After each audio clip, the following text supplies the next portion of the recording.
نور دربي بالقرآن واشرح صدري بالإيمان واغفر ذنبي يا رحمن واستر عيبي يا منان. الحمدللہ والصلاة والسلام علی رسول اللہ وعلی آلہ وصحبہ وموالا.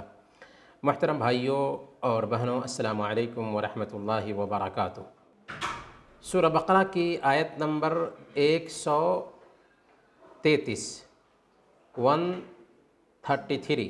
اللہ تعالیٰ فرماتا ہے: ام کنتم شہداء اذ حضر یعقوب الموت اذ قال لبنیہ ما تعبدون من بعدی. کیا یعقوب کی موت کے وقت تم موجود تھے جب انہوں نے اپنی اولاد کو کہا کہ میرے بعد تم کس کی پوجا کرو گے، کس کی عبادت کرو گے؟ قالوا نعبد الہک و الہ آبائک ابراہیم و اسماعیل و اسحاق الہا واحدا ونحن لہ مسلمون. ان سب نے کہا کہ ہم آپ کے معبود کی اور آپ کے پروجوں کے معبود ابراہیم، اسماعیل اور اسحاق کے معبود کی عبادت کریں گے، اور ہم اسی کے لیے سرنڈر ہونے والے ہیں، اسی کے سامنے جھکنے والے ہیں. یہ جو آیت ہے سورہ بقرہ کی آیت نمبر 133، اس آیت میں اصل میں یہود کے ایک دعویٰ کو رد کیا گیا ہے. یہود کہتے تھے کہ ہمارے باپ دادا جیسے یعقوب اور ابراہیم، ان سے ہم نسبت رکھتے ہیں، تو یہ لوگ ہم کو یہودیت پر جمع کر گئے ہیں. یہ لوگ یہودی تھے، اس لیے ہم کو یہودیت پر جمع رہنے کی وصیت انہوں نے کی تھی. اللہ تعالیٰ نے ان کو اس دعویٰ میں جھوٹا ثابت کیا اور کہا کہ تمہارا یہ دعویٰ جو ہے یہ دعویٰ غلط ہے کہ یعقوب نے یا ابراہیم علیہ السلام نے تم کو یہودیت پر جمع رہنے کی تاکید کی ہو. اللہ فرماتا ہے کہ کیا اس وقت جب کہ تم کو یہ وصیت کر رہے تھے تم موجود تھے؟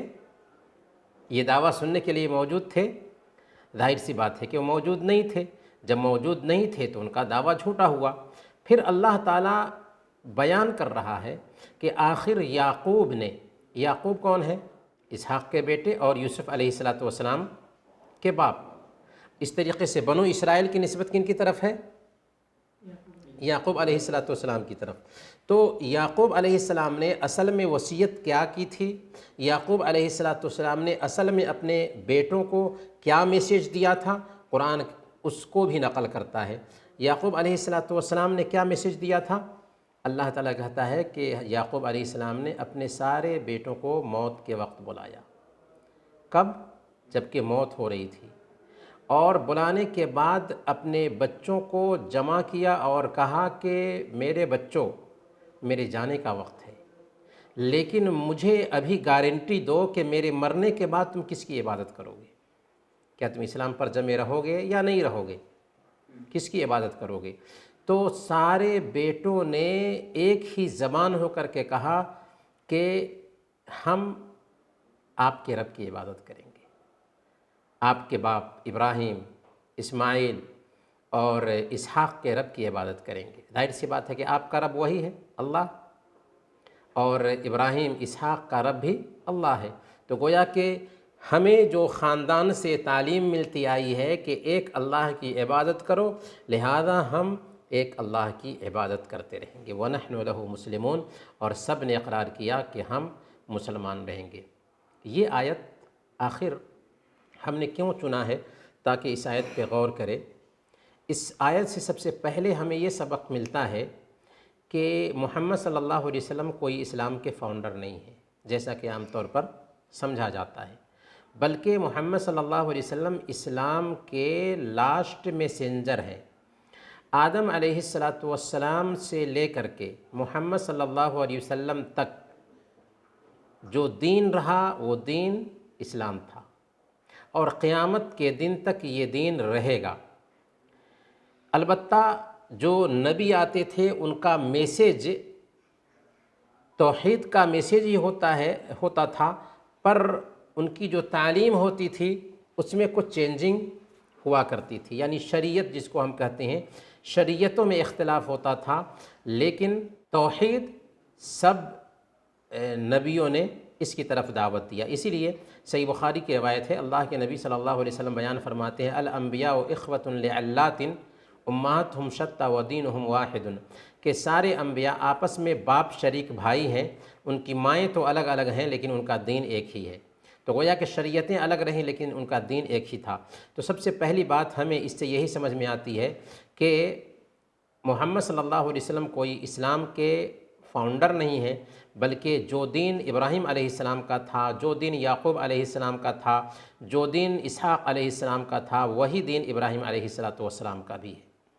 چنانچہ یہ بات اللہ تعالیٰ نے قرآن کریم میں خود نقل کی کہ یعقوب علیہ السلام موت سے پہلے اپنے بیٹوں کو بلا کر کے یہ وصیت کرتے ہیں کہ بتاؤ میرے بعد تم کس کی عبادت کرو گے۔ دوسری جو اہم بات اس آیت سے سمجھ میں آتی ہے وہ یہ کہ ایک آدمی کو چاہیے کہ اپنی اولاد کی تربیت پر خاص دھیان دے، اور اولاد کی تربیت سے کسی بھی صورت میں غافل نہ ہو۔ ٹھیک ہے ہم اچھے ہیں، لیکن کوئی ضروری نہیں ہے کہ ہماری اولاد بھی اچھی رہے گی جب تک کہ ان کو صحیح تعلیم اور صحیح تربیت نہ دیں۔ اسی لیے اسلام پر جمے رہنے، اسلام سکھانے، قرآن سکھانے اور اسلام کی سچائی بتانے کا خاص اہتمام کرنا چاہیے اپنے بچوں کو، اپنی نئی نسل کو، تاکہ وہ بھی ہمارے بعد اسلام پر جمے رہیں، اسلام کا نام لیتے رہیں، کیونکہ اگر دنیا ہمیں مل گئی، دین نہیں ملا تو اس دنیا کا کوئی فائدہ نہیں۔ اسی لیے ایک آدمی کو چاہیے کہ اپنی اولاد کو دین سکھانے کے لیے حریص ہو اور اس کے لیے فکر مند ہو۔ یہاں تک کہ انبیاء کے ہاں یہ جذبہ ہوتا تھا کہ وہ اپنے بچوں کو دین سکھاتے تھے، اور دین سکھانے کے لیے اتنے حریص ہوتے تھے کہ موت کے وقت بھی اپنے بچوں کو بلا کر کے وصیت کرتے تھے کہ ہم جس اسلام کو اپنائے تھے اسی اسلام پر جمے رہنا۔ چنانچہ اس آیت میں خود انبیاء کرام کے حوالے سے یہ سبق مل رہا ہے کہ انبیاء کرام جو ہوتے تھے وہ اپنی اولاد کے تئیں ذمہ داری سے غافل نہیں ہوتے تھے، یعنی نبیوں کی ذمہ داریاں بہت بڑی ذمہ داریاں ہوتی تھیں، اس کے باوجود بھی انبیاء اپنی اولاد کی تربیت سے کسی بھی صورت میں غافل نہیں ہوتے تھے۔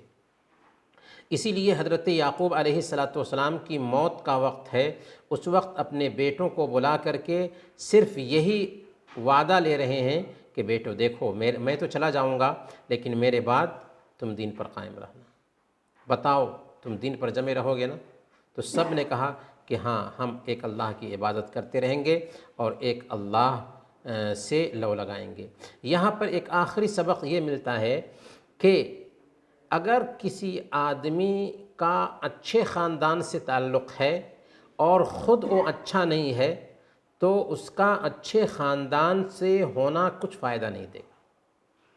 مطلب یہ ہوا کہ جس کا نسب اچھا ہو اور وہ خود اس کا عمل اچھا نہ ہو، اس کا نسب، اس کا خاندان، اس کی فیملی اس کو اونچا نہیں کر سکتی۔ دوسرے دھرموں میں ہم دیکھتے ہیں کہ فلاں اگر پیر کا بیٹا ہے یا کسی پنڈت کا بیٹا ہے تو وہ بھی پنڈت ہی بنے گا، اس کو بھی وہی پد ملے گا، لیکن اسلام میں ایسا نہیں۔ جو کوئی بھی اسلام کو فالو کرے گا، چاہے نہایت ہی کمزور ترین طبقے سے اس کا تعلق کیوں نہ ہو، وہ اونچا سے اونچا پد حاصل کر سکتا ہے۔ اور جو آدمی اسلام کو فالو نہیں کرے گا، اگرچہ وہ اونچے سے اونچے خاندان سے تعلق رکھتا ہو، اسلام میں اس کو کوئی حیثیت حاصل نہیں ہوگی، کیونکہ وہ مسلمان نہیں رہا یا اسلام کو فالو نہیں کیا۔ اسی لیے اللہ کے نبی صلی اللہ علیہ وسلم بیان فرماتے ہیں، من بطأ بہ عملہ لم یسرع بہ نسبہ، جس کا عمل اچھا نہ ہو اس کا نسب اس سے فائدہ نہیں پہنچا سکتا۔